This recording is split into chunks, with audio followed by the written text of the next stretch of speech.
اعوذ بالله من الشیطان الرجیم بسم الله الرحمن الرحیم. قدرمنو د انګلیسي د زده کړې مینوالو د روغ صحت په هیله مو یم. دوستانو 15 سبق دی. دا نن سبق چې دی ډیر مهم سبق دی. مهم په دې دی چې موږ ټینسو ته داخلیږو. د ټینسو د داخلېدو څخه د مخه باید موږ ورب وپیژنو چې ورب کم حالتونه لري. ورب خو تاسو پیژندلی دی چې پیل ته ویل کیږي، کار ته ویل کیږي. دوستانو پیل چې دی پیل څلور حالت لري. څلور حالت لکه فرست فارم، سیکنډ فارم، تھرد فارم، فورت فارم. دغه څلور حالت لري. فرست فارم ته بیس فارم هم ویل کیږي، او سیکنډ فارم ته فاست فارم هم ویل کیږي، او تھرد فارم ته فاست پارټیسیپل هم ویل کیږي، او فورت فارم ته آی ان جی فارم هم ویل کیږي. آی ان جی فارم یا پریزنٹ پارټیسیپل هم ویل کیږي. دغه حالتونه دا کم چې مې درته یاد کا، لکه فرست فارم، سیکنډ فارم، تھرد فارم، فورت فارم. دغه څلور حالتونه د فعل چې دي دا په ذهن کې پره ولرئ. دوستانو د فعل اول حالت یعنی د ورب اول حالت فرست فارم دا چې دی دا لکه ټاک، واک، واش، گو، ایټ. دغه اوس اول حالت دی. اول حالت چې تاسو زده کړئ، اول حالت به لفظ زده کړئ. څلورم حالت خالی آی ان جی پسې ولګوه. آی ان جی بس په دغه اول حالت پسې یعنی په دا فرست فارم پسې خالی آی ان جی ولګوه. دا په خپله څلورم فارم په خپله جین جوړ شو. څلورم فارم ستا زده سو. ګوره اوس واک دی، آی ان جی پسې ولګوه. واکینګ، ټاک، ټاکینګ، گو، گوینګ، ایټ، ایټینګ. بس دا څلورم فارم ستا زده سو. دا په ذهن کې یاد وساته. پاته سو دوه حالته لکه سیکنډ فارم، تھرد فارم. دا دوه حالته چې پاته سو د دې پیژندل ډېر اسانه دي. ګوره اول حالت ته ای ډي ور ولګوه. ای ډي اوس ټاک دی، ای ډي پسې ولګوه. ای ډي دا پسې ولګوه. ټاکډ. واک دی، واکډ. واش دی، واشډ. دغه پسې ولګوه. دا خپله سیکنډ او تھرد فارم جین جوړ سو، په خپله جین جوړ سو. ګوره یوه خبره یاد ساته، دا پیل چې دی دا دوه حالته لري، دوه قسمه دی. دوه قسمونه چې دي یو ریګولر دی، یو ایریګولر دی. ریګولر هغه دی چې قانوني یعنی منظم هغه وي. ګوره که قانوني و منظم ولو اول حالت ته یې ای ډي ولګوه. دا دویم و دریم حالت په خپله جین جوړ سو. اول حالت ته یې ای ډي دغه لفظ ولګوه. لکه اوس ټاک ټاکډ سو، واک واکډ سو، واش واشډ سو. دغه حالات چې دی دا هم دریم حالت سو هم دویم حالت سو. دا کم فعل دی؟ دا ریګولر فعل دی. او دویم چې ایریګولر دی، ایریګولر بیا هغه فعل دی، هغه ورب دی چې هغه غیر منظم دی. غیر منظم یعنی بې قانونه دی. هغه الفاظ به یادوي.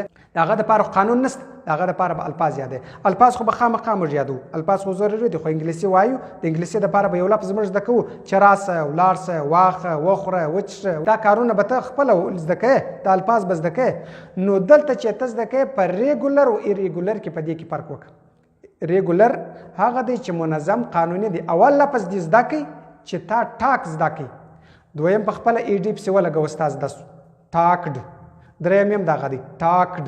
څلورم یې آی ان جي پسې ولګوه. ټاکینګ. بس دا ستا زده سو. د اول حالت او څلورم حالت خو خپله اسانه سو. دا دوه حالتونه بیا دا رقم دي. ګوره که چیرې ریګولر ولو هغه ای ډي پسې زیاتېږي یعنی منظم و، قانوني و. او که ایریګولر و هغه بیا ای ډي نه پسې زیاتېږي، هغه بیا الفاظ راغلي دي. هغه الفاظ بیا دی، هغه یو څه الفاظ دي، ډېر الفاظ نه دي، یو اندازه قدر الفاظ دي. هغه به بیا یادوو که خیر و.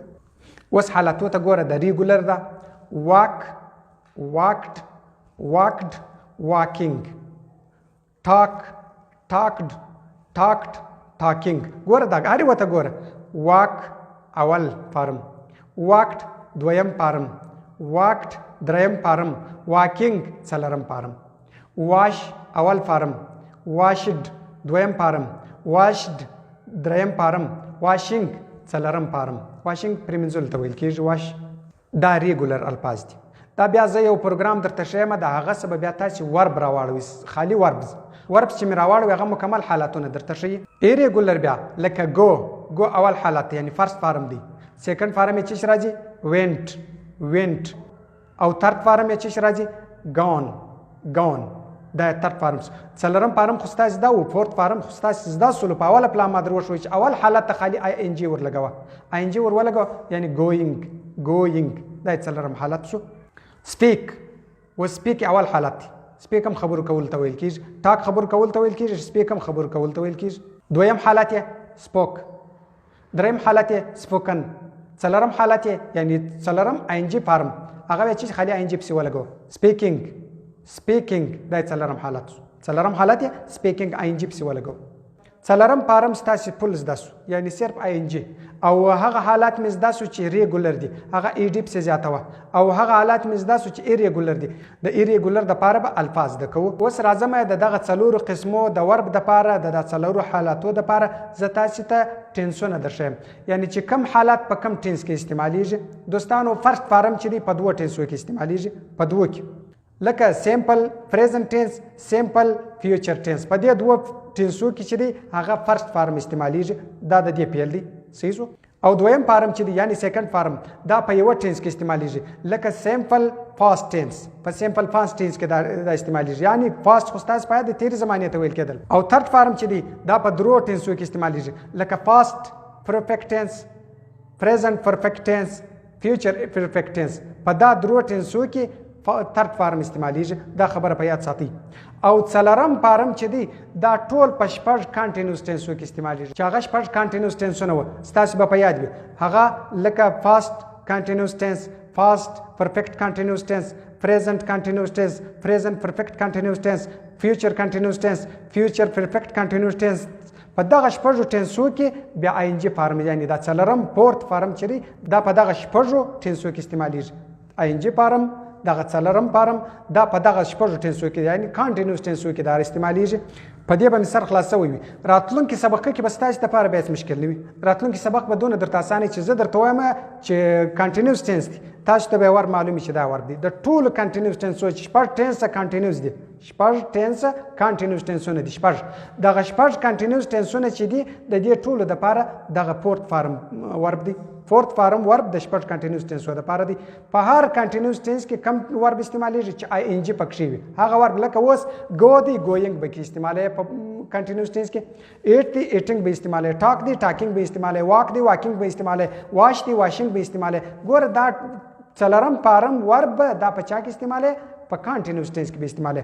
دا شپږ ټینسونه چې دي دا په آی ان جی باندې دي یعنی دا شپږ کانټینیوس ټینسونه. او هغه دوه ټینسونه چې دي چې هغه د فرست فارم دي چې هغه سیمپل پریزنت ټینس دی سیمپل فیوچر ټینس دی دا دوه دي.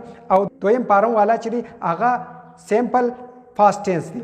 او د دریم فارم والا چې دی هغه درې ټینسو کې راځي هغه پاست پرفیکټ ټینس پریزنت پرفیکټ ټینس فیوچر پرفیکټ ټینس. په دغه ټینسو کې راځي. پاست معنا تیر زمانه پریزنت دا اوس حال زمانه فیوچر راتلونکي زمانه. تاسو پر تیرو ټولو سبقانو باندې راوګرځېږئ ځکه راتلونکي سبق چې دی چې هغه زه صرف تاسو ته وایم چې دا شی ولګوه ستی به په خپله سر په خلاص. زه به یې لفظ درته یاد کړم چې پلانی شی ولګوه. مثال زه درته ورب ولګوه زه درته ټوبي ولګوه زه درته سابجکټ ولګوه چې داسې مې چې دا لفظ درته یاد کړي تاسو ته به معلوم بس هغه به یې شدي هغه به پر هغه ځای باندې لیکئ دا به مې اسانه سر په خلاص. او ډېر مشکل به نه درته بالکل ستاسې اوس د دې مخ په ایسته ټینسونه به هم درته اسانه وي. اوس صرف زموږ څه لفظونه یادېدل غواړي د دې مخ په ایسته به موږ ته ګرانتیا په سبقانو کې نه وي. خوشحاله او قدرمن اوسئ دوستانو. ویډیو سره شیروئ لایک ورکوئ. په دا ویډیو شیرېدو باندې هېڅ پیسې نه راځي. دا لایک ورکولو باندې هېڅ پیسې نه راځي. که چیرې د چا یو غوښتنه وله کمنټ کې راته لیکئ. زه کمنټونه وایم د یوه سبقه څخه در بل سبقه پورې کمنټونه ټول زه وایم. که چیرې د جواب ضرورت و هغه ته جواب خامخا ورکوم. که د جواب ضرورت یو دی وي یو سړی وایي سلام د سلام وروسته زه څه ورته وایم. یو سړی وي لایک یې ورکړی د دې زه څه ورته وایم. یو سړی وایي ته چیرې اوسېږې دا نه چې دی د ده ضروري پوښتنه وي او دغه پوښتنه جواب ضروري وي زه خامخا جواب ورکوم. خوشحاله او قدرمن اوسئ. السلام علیکم ورحمة الله وبرکاته.